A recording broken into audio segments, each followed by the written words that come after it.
Yeah, Josh has been doing a lot of work on body awareness because he's so wet all the time. Like literally his mouth is constantly has drool coming out of it.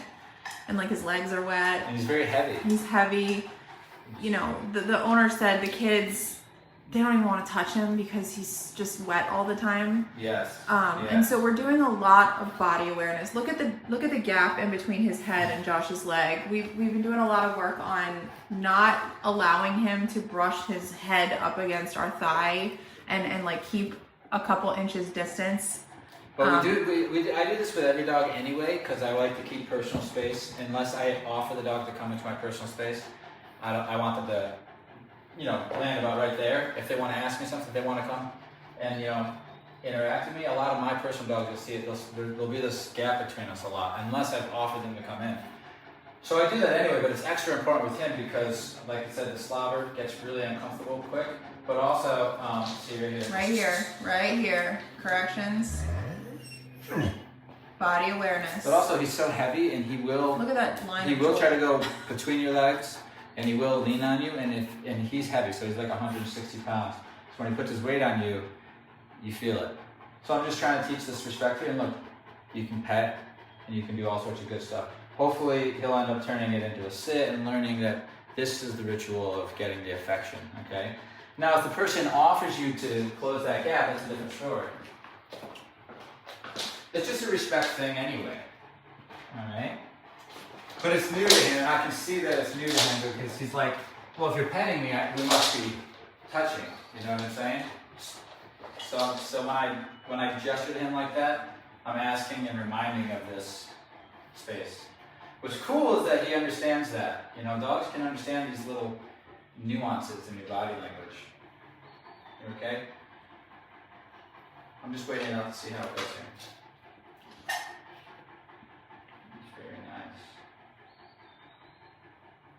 He's a good boy, huh?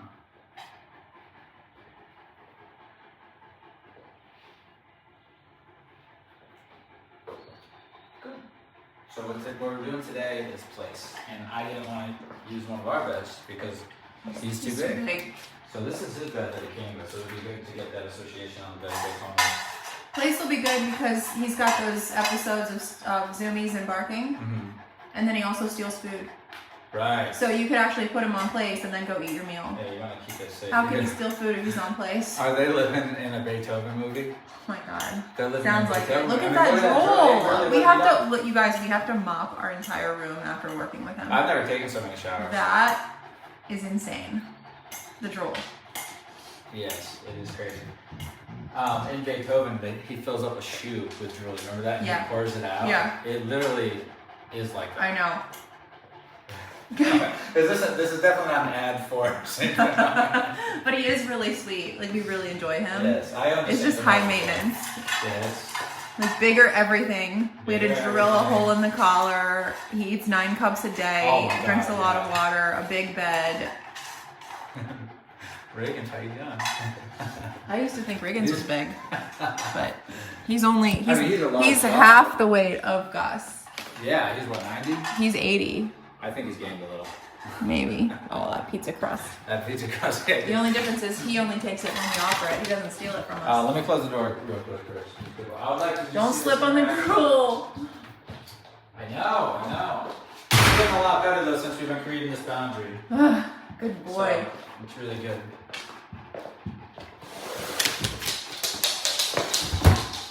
Oh my god, Riggins just looks so small.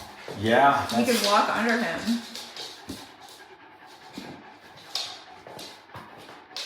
Yeah, that's not really Alright, we're gonna work on the place now. Alright, so what is it? Josh is knocking. We're sort of creating a fake scenario. We're just trying to pattern like door knock. Yeah, how are you? Good. Go to your place bed. Yeah. Kind of gives us an excuse instead of just doing it for no reason. So we point, we tap the tone, we say place, we say stay. Step 1 is learning to go to the bed when asked. So when his owners say place, Gus will go to the bed and stay. We didn't ask him to down. He did that on his own. We did start working on down yesterday though, so it might be transferring. This is good.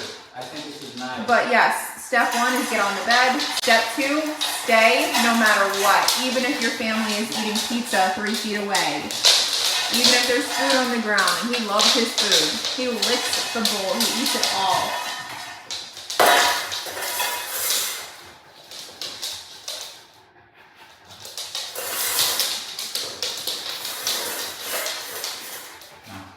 So right now we're just trying to create a trigger that might want to get Gus to break command prematurely so we can teach him, hey, don't do that. Here's how you remedy your mistake. Stay on the bed until released. All right, so the interesting thing here to point out is I claimed that food from Riggins. You've seen it just now. See?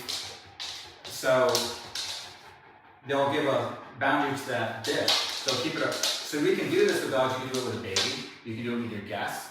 Anything that you claim, so that it doesn't matter what it is, as long as we both desire it, and if they desire it, they're going to assume I do, they're going to allow me to have first access. That's what I get if I put them to work to be the leader. I can say, no, leave that alone, and they listen. And now I have this thing where everybody puts an invisible circle around. Like if they're to go around it, they'll do this.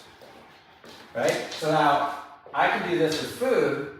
I can do this with a couch. I can do this with a person, a dog.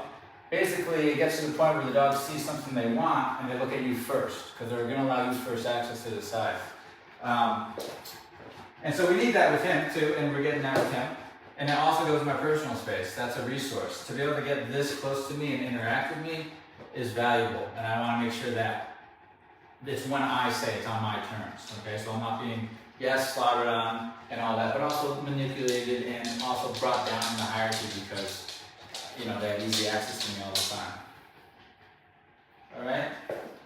Doing pretty good with place. So look at this. See, Riggins wants to be in my space. He thought about it. Right? But I would shoo him away unless I offer him over. And then it's a slow head low and, you know, respect. Because if they come hot and heavy with the head high, it's disrespectful in their language. So when you see him come in, he puts his head a little lower. He's saying, no trouble, you know. When I initially squatted down, he wanted to be right here. Okay. And Riggins and I, when I first made my relationship with him, I had to have all these conversations because when a person would come into the house, he would go and claim that person. And if you try to tell him to leave, he would say, no, I'm not leaving.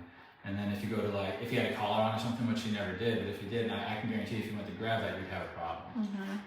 So that was just a hierarchy thing. I had to talk to him about resources and that I can claim everything that comes into the house, right? He knows that football's and there. you have to be able to start with something valuable like food. You can start with this. Oh yeah, he loves food. I've never seen him not eat. Okay. Very good.